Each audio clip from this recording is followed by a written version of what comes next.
পেট পুরো ফাঁকা, কিচ্ছু করার নেই গাইস। এতগুলো টাকা চলে গেলো সমুদ্র ক্যামেরা কেনার জন্য। অবশ্য কাজ জিনিস কিনতে হবে, কিচ্ছু করার নেই। ফাইনালি বাসে চেপে এখন বর্তমানে চলে এসেছি ধর্মতলা মেট্রোপলিতে। তো অবশ্যই নিজেকে আপডেট হতে হবে, তারপর ক্যামেরা আপডেট। তো হ্যালো বন্ধুরা, আর একটা নতুন ভিডিওতে সবাইকে সুস্বাগত। তো আজকে ভিডিওটা শুরু হচ্ছে স্টেশন থেকে, কারণ এখন যাচ্ছি কলকাতা। একটা বলতে পারো স্বপ্ন পূরণের উদ্দেশ্যে, কারণ অনেক থেকে ভাবছি যে ক্যামেরাটা আপডেট করব, তো সেটা আর হয়ে উঠছিল না। তো ফাইনালি সেটা আজকে মনে হচ্ছে কমপ্লিট হবে। তবে এখন গিয়ে দেখা যাক মার্কেটে গিয়ে মালটা পাবো কি না আর কি, যে ক্যামেরাটা কিনতে চাইছি সেটা পাবো কি না। তো তার জন্য এখন চলে এসেছি কাশিমাঞ্জা স্টেশনে। তো এখন ট্রেন আছে 5:40। তো দেখা যাচ্ছে একটু লেট আছে, জানি না কখন ঢুকবে। তো দেখা যাক কত ট্রেন ঢুকে এবং আমরা পৌঁছতে পারি আমাদের সেই জায়গায়, এখন শিয়ালদা যাবো আর কি। তাহলে চলো আজকে ভিডিওটা এখান থেকে শুরু করা যাক। চলো, এখন বর্তমানে উঠে পড়েছি ট্রেনে। তো মোটামুটি ভিড় ছিল, যাই হোক তার মাঝে সিটটা পেয়ে গেছি, কোনো ব্যাপার না।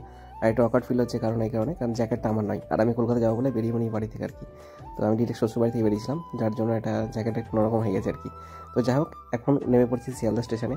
তো এখান থেকে আমরা যাবো ধর্মতলা, তার জন্য আমাদের ধরতে হবে বাস। তো এখন আমরা যাচ্ছি সেই বাস স্ট্যান্ডেই, যেখানে গেলে আমরা বাস পাবো। তো চলো এখান থেকে যাওয়া যাক বাস স্ট্যান্ডে। তো গাইজ ফাইনালি বাসে চেপে এখন বর্তমানে চলে এসেছি ধর্মতলা মেট্রোপলিতে। আর আমরা চলেছি এখন এমএমএ, কারণ এখান থেকে আমরা ক্যামেরাটা নেব। তো এখানেই একবারই জিজ্ঞাসা করি দাম কত, তো সেটা একটা ফাইনাল প্রাইস বলে দিয়েছে। তো সেটাতে আমি রাজি হয়ে গেছিলাম, অ্যান্ড ওখান থেকে আমি পুরো ফাইনাল করেছি, নেবো কি নেবো না সেটা পুরো ফাইনাল করে দিয়েছি। তো রীতিমতো দেখছো ক্যামেরার যে সিল থাকে সেই সিল কাটা হয়ে গেছে, মেমরি কার্ডটা ওখান থেকে খুলে ক্যামেরা লাগানোর চেষ্টা চলছে আর কি। তো এখান থেকে নিলাম এই কারণে, কারণ আমি এর আগে অন্যান্য যে সমস্ত দোকানগুলো আছে সেগুলো আমি ফোন টোন করেছিলাম। তো সেই তুলনামূলকভাবে এখানে এমএমএ দামটা কম রয়েছিল, তো সেই কারণে এখান থেকে নিলাম। আর এদিকে আমি নিয়েছি সনি A7C, যেটা একটা ফুল ফ্রেম ক্যামেরা, অনেকেই জানো। আর এটারই একটা ইচ্ছে ছিল যে যদি কোনোদিন ক্যামেরা কিনতে পারি তো A7C নেব, কারণ এটা একটা ভিডিওগ্রাফি দিক থেকে পারফেক্ট একটা ক্যামেরা, যেটা নিলে আমার সব কাজ হয়ে যাবে। যেহেতু আমার কোনো স্টিল করার কোনো ইচ্ছে নেই বা আমি স্টিল পারিও না, সুতরাং আমার কাছে মেন ব্যাপার ছিল যে আমার কাছে সিনেমাটোগ্রাফি করতে হবে। তার জন্য আমার দরকার A7C। চাইলে আমি A7 IV নিতে পারতাম, কিন্তু সেটা নিলাম না এই কারণে, কারণ আমার যেহেতু একটাই পারপাস, এটা হচ্ছে আমার সিনেমাটোগ্রাফি, তার জন্য এটা নিয়েছি। আর তার সাথে নিয়েছি স্যামসাংয়ের 18mm 2.8 লেন্স একটা। তো এর মধ্যে যে এটা ছিল লেন্সটা, যে খাপটার মধ্যে ছিল, সেটা দেখতে সত্যি খুব সুন্দর ছিল। আমার খুব লেন্সের থেকে বেশি পছন্দ হয়েছে ওই লেন্সের যে লেন্সটার যে মধ্যে পড়েছিল সেই জিনিসটা আর কি। তো যাই হোক, এই লেন্সটা নাকি শুনেছিলাম খুব ভালো।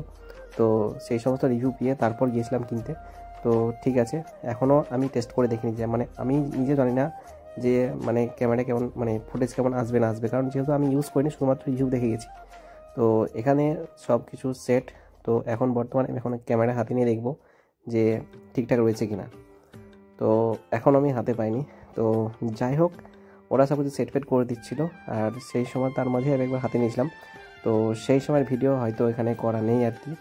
তো এই যে এখন বর্তমানে দেখতে পাচ্ছ ক্যামেরাটা আমার হাতে, এবং আমি টেস্ট করে দেখেছি, বেশ সত্যি কথা বলতে গেলে দারুণ, কোনো এই লেন্সটা কোনো তুলনা হবে না আর কি।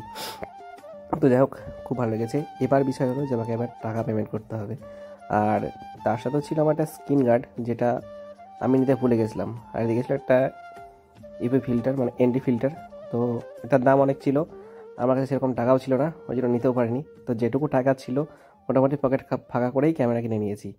তো এটা কেনা হলো না, তো এটা পরবর্তীকালে গিয়ে আবার কিনে নেব, কারণ কিছু করার নেই। এখন যেটুকু হচ্ছে সেটুকু কিনতে হবে, কিচ্ছু করার নেই গাইজ।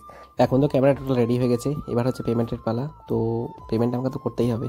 তো পুরো পকেট ফাঁকা করে আমাকে এখন টাকা দিতে হচ্ছে, কিচ্ছু করার নেই। গায়ে এত লাগছিল কি বলবো, কিন্তু একটা স্বপ্নের জিনিস বলতে পারো, কিংবা আমার কাজের জিনিস। সব থেকে বড় কথা হচ্ছে যে জিনিসটা আমার কাজে লাগবে। আর এর আগে আমার কাছে 6 পোর্টেবল যেটা ছিল, তো সেটা আমি বিক্রি করে দিয়েছি, দিয়ে আমি A7C নিচ্ছি এই কারণে, কারণ এখন ফুল ফ্রেমের চাহিদা খুব। তো যে কারণে বাধ্য হয়ে সিচুয়েশনের সাথে সাথে আপডেট নিজেকে করতেই হবে। তো সেরকমভাবে একটু ক্যামেরাটা আপডেট করা দরকার আছে। তো অবশ্যই নিজেকে আপডেট হতে হবে, তারপর ক্যামেরা আপডেট। তো এখন বর্তমান হয়তো টুকটাক এতটুকু পারি আর কি, যাই হোক। তো সেই জন্য ভাবলাম যে চলো এবার ক্যামেরাটা আপডেট করা যাক। ঠিক আছে, আপডেট এখন করে নিয়েছি, এখন আর কোনো চিন্তা নেই। তো এখান থেকে সমস্ত টাকা পেমেন্ট করতে হবে এখন আমাকে। সবচেয়ে বড় কথা যেটাই, যে পকেট ফাঁকা করে আমাকে পেমেন্ট করতে হচ্ছে, কিচ্ছু করার নেই গাইজ। কারণ কোনো রকমভাবে একটা মধ্যবিত্ত ফ্যামিলির ছেলে হয়ে যেটা হয় আর কি, কোনো রকমভাবে টাকা পয়সা জোগাড় করে এদিক ওদিক একটু ধারও করতে হচ্ছে, কিছু করার নেই। কারণ এসব ছাড়া একটা মধ্যবিত্ত পরিবারের ছেলের পক্ষে সম্ভব নয় যে একটা 1.5 লক্ষ টাকা দিয়ে ক্যামেরা কেনা আর কি। তো যাই হোক, যে কারণে বন্ধু বান্ধবের কাছ থেকে যাই হোক এদিক ওদিক দু একটা বন্ধুদের কাছ থেকে পেয়ে গেছি, মানে বলেছি একটা ফোন কলে আমাকে দিয়েছে কিছু। তবে কিছু বন্ধু আছে যারা মানে সত্যি কথা বলতে গেলে পাশে থাকে। তো যাই হোক, মানে সে টাকা পয়সার দিক থেকে এর ওর সেটা প্রবলেম হতেই পারে, সেটা কোনো ব্যাপার নয়, বন্ধুত্ব বাস বন্ধুত্ব ভাই। তো বিষয় হলো যে পেমেন্ট এখন করে দিয়েছে, এখন ওরা দেখে নিচ্ছে ঠিকঠাক আছে কি না। আর এখানকার ব্যবহার সত্যি কথা বলতে খুব ভালো লেগেছে, কারণ এরকম মেট্রো করে এসেছি, মানে ব্যবহার অলমোস্ট সবার সমান আর কি। আমি যেহেতু আমি নিজে একটা ব্যবসা করি, সুতরাং আমি আমার কাস্টমার সাথে চাইবো যে ঠিকঠাক ব্যবহার করার। সেটা অনেকেই করে, আবার অনেকেই করে না, সেটা কোনো ব্যাপার না। তো চলো, আর এদিকে দিয়ে দিয়েছিল চা, তো চাও খেয়ে নিয়েছি। তো চলো এবার বাড়ি যেতে হবে, কারণ ট্রেন আছে, ট্রেন ধরে বাড়ি যাব। তো চলো বাড়ি যাওয়া যাক। আর আমি চেষ্টা করব এই ক্যামেরায় ভালো ভালো ওয়েডিং ভিডিও দেওয়ার, এমনকি প্রি ওয়েডিং থেকে শুরু করে সমস্ত কিছু আমি আমার দিক থেকে 100 চেষ্টা করব। তো চলো, পেমেন্ট হয়ে গেছে, ডান। এবার হচ্ছে বাড়ি যাওয়ার পালা।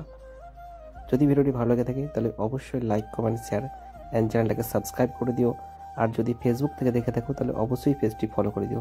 আর তোমাদের দামটা বলা হয়নি, আমার টোটাল প্রাইস পড়েছে ওই 1,45,000 মতো, লেন্স ওই 18mm লেন্সটা দিয়ে আর কি। তো চলো টাটা, দেখা হচ্ছে নেক্সট ভিডিওতে।